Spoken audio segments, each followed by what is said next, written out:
क्या हाल चाल भाई लोग। आज हम लोग शुरू करने जा रहे हैं हिंदी की एक और कथा जिसका नाम है मानवीय करुणा की दिव्य चमक। हाँ, मुझे नहीं, इसे गाली दो क्योंकि इसको लिखने का कष्ट किया है सर्वेश्वर दयाल सक्सेना जी ने। जितना लंबा इसका नाम है उतना ही लंबा चैप्टर का भी नाम है। तो आओ चैप्टर का नाम का मतलब जान लेते हैं। चैप्टर का नाम अगर अंग्रेजी में देखें तो आता है डिवाइन स्पार्क ऑफ ह्यूमैनिटी। अब स्पार्क ऑफ ह्यूमैनिटी का मतलब तो तुम लोग समझ रहे हो कि यहाँ पर बात हो रही है ह्यूमैनिटी से, यानी कि मानवता से। अब ये डिवाइन यहाँ पर यानी कि भक्ति का नाम इसलिए लिया गया है क्योंकि इनका जो मेन कैरेक्टर है इस मूवी का वो है फादर कामिल बुल्के, और वो एक सन्यासी होते हुए भी पारंपरिक अर्थों में सन्यासी नहीं थे। आइए जानते हैं कैसे। हमारा लेखक फादर का इतना बड़ा फ़ैन होता है कि वो उनके ऊपर एक पूरा का पूरा पाठ लिख डालता है और वो छप भी जाता है और तुम्हें अब वो पढ़ना पड़ता है।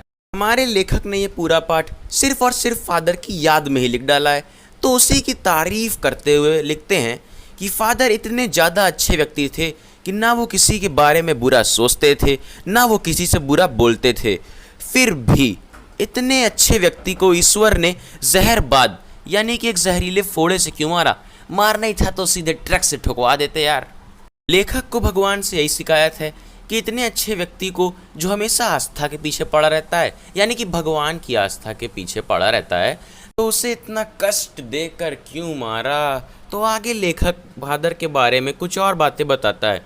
जैसे कि वो बताता है कि फादर हमेशा एक सफ़ेद चोगा पहनते थे। अबे चोगा बेटा, चोगा चोगा मतलब होता है जो फादर्स पहनते हैं, और उनका गोरा रंग था, सफ़ेद झाई मारती भूरी दाढ़ी, यानी कि दाढ़ी तो उनकी ब्राउन थी क्योंकि वो फॉरेनर थे, ये तुम आगे पढ़ोगे, मगर उनकी दाढ़ी सफ़ेद झाई मारती थी क्योंकि वो बूढ़े हो चुके थे, और नीली आंखें तथा गले लगाने को आतुर, मतलब कि गले लगाने को हमेशा उनकी आंखों में तैरती हुई दया दिखती थी।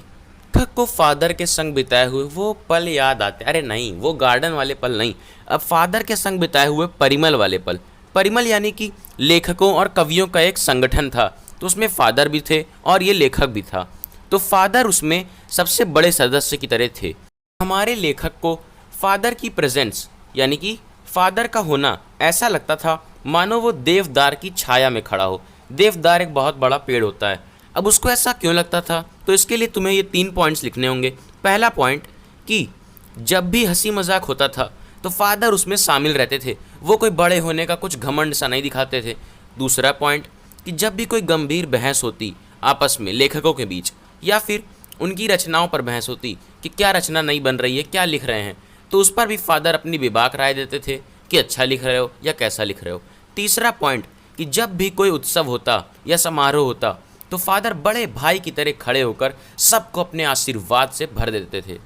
अब आता है कहानी में ट्विस्ट।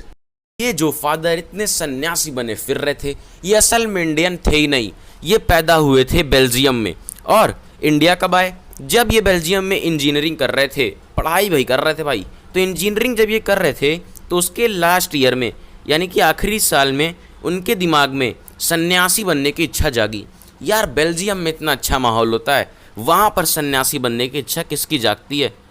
जब सन्यास लेने के लिए धर्म गुरु के पास जाकर बोले कि मैं सन्यास लेना चाहता हूँ और मेरी एक शर्त है कि मैं सन्यास लेकर भारत जाऊँगा। पता नहीं क्यों तो वो अपने शहर यानी कि बेल्जियम के रेम्स चैपल से यहाँ इंडिया आ जाते हैं। अपनी एक माँ, एक बहन, 2 भाई और पिता सभी को छोड़ छाड़ के यहाँ पर आने के बाद वो अपनी मम्मी को बड़ा मिस करते हैं। और फादर अपने मित्र, उनके एक मित्र होते हैं यहाँ पर जिनका नाम है डॉक्टर रघुवंश, को अपनी माँ की चिट्ठियाँ भी दिखाया करते थे कि देख मेरी माँ मुझे याद करती है। यहाँ आने के बाद ऐसा नहीं है कि उनका वीज़ा बिल्कुल क्रैश हो गया था कि अब वो वापस से बेल्जियम जा ही नहीं सकते थे। वो बल्कि यहाँ आने के बाद 2-3 बार बेल्जियम अपने परिवार से मिलने जा भी चुके थे क्योंकि उन्हें चिंता सताती थी कि उनकी बहन की शादी कब होगी। बात करेंगे कि भारत आने के बाद फादर ने क्या क्या कर्मकांड किए। जैसा कि फादर यहाँ पर सन्यास के मूड से आए थे तो पहले 2 साल उन्होंने जीसेट संघ में, यानी कि एक फादर्स का संघ है जहाँ पर क्या सिखाया जाता है? हाँ, यहाँ पर सिखाया जाता है धर्म और धर्म की पढ़ाई तो 2 साल तक इन्होंने धर्माचार्य का अध्ययन किया। इसके बाद 9-10 साल तक दार्जिलिंग में पढ़ाई की। अबे ऐसा क्या पढ़ रहे थे। उसके बाद कोलकाता में बीए, फिर अपने शहर यानी कि इलाहाबाद से एमए किया और फिर मुलाकात हुई डॉक्टर धीरेन्द्र वर्मा से, जो उस समय इलाहाबाद के हिंदी विभाग के अध्यक्ष थे। उनकी मुलाकात के बाद उन्हें हिंदी से इतना प्यार हो गया कि हिंदी के लिए उन्होंने 2-3 काम किए जो तुम्हें अपने एग्जाम्स में लिखने होंगे। पहला काम उनका था कि उन्होंने 1950 में इलाहाबाद विश्वविद्यालय के हिंदी विभाग में रहकर राम कथा उत्पत्ति और विकास नामक विषय पर शोध पूरा किया। दूसरा काम यह है कि उन्होंने अंग्रेजी हिंदी शब्दकोश तैयार किया, सीधे शब्दों में डिक्शनरी। और तीसरा काम यह है उन्होंने 2 ट्रांसलेशंस किए। पहला ट्रांसलेशन था बाइबल जो कि इंग्लिश में पब्लिश होती है, तो उसका हिंदी वर्जन निकाल दिया।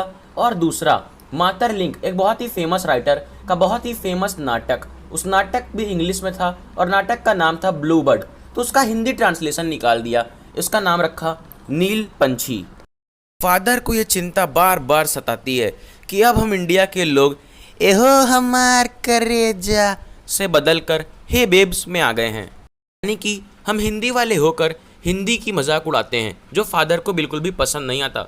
उन्हें बहुत दुख होता है इस बात पर और वो बार बार हमेशा कुछ ना कुछ ऐसे काम करते रहते हैं कि शायद हिंदी को राष्ट्रभाषा बना दूं। बड़े ही दुख के साथ कहना पड़ रहा है, ये नहीं कि हिंदी राष्ट्रभाषा नहीं बन पाई, बल्कि ये कि फादर 18 अगस्त 1982 में टपक लिए। 18 अगस्त की सुबह 10 बजे थे जब दिल्ली में कश्मीरी गेट के निकलसन कब्रगाह में उनका ताबूत एक छोटी सी नीली गाड़ी से उतारा गया। कब्र पहले से खुदी हुई थी और ले जाकर उसी कब्र में उनका ताबूत रख दिया गया। यहाँ पर कई लोग मौजूद थे, सभी की आंखें नम थी। उसमें से हमारे लेखक थे, डॉक्टर रघुवंश थे और जीसेट संघ के फादर पास्कल थे, जिन्होंने कहा कि फादर बुल के धरती में जा रहे हैं, अब इसी धरती से ऐसे कई और रत्न पैदा होकर निकले। वहाँ पर इतने लोग मौजूद थे कि नम आंखों को गिनना स्याही फैलाने जैसा था। यानी कि वहाँ पर इतने लोग रो रहे थे कि अगर तुम उनको टिक करने लग जाओगे तो तुम्हारी पूरी ट्राइमैक्स की रिफिल खत्म हो जाएगी। ही लास्ट में हमारा लेखक कहता है कि फादर तो मानवीय करुणा की दिव्य चमक हैं। यारों, अब पूरा शोध खत्म हुआ, फादर भी खत्म हो गए, चैप्टर भी खत्म हुआ और इसके नोट्स डिस्क्रिप्शन में हैं।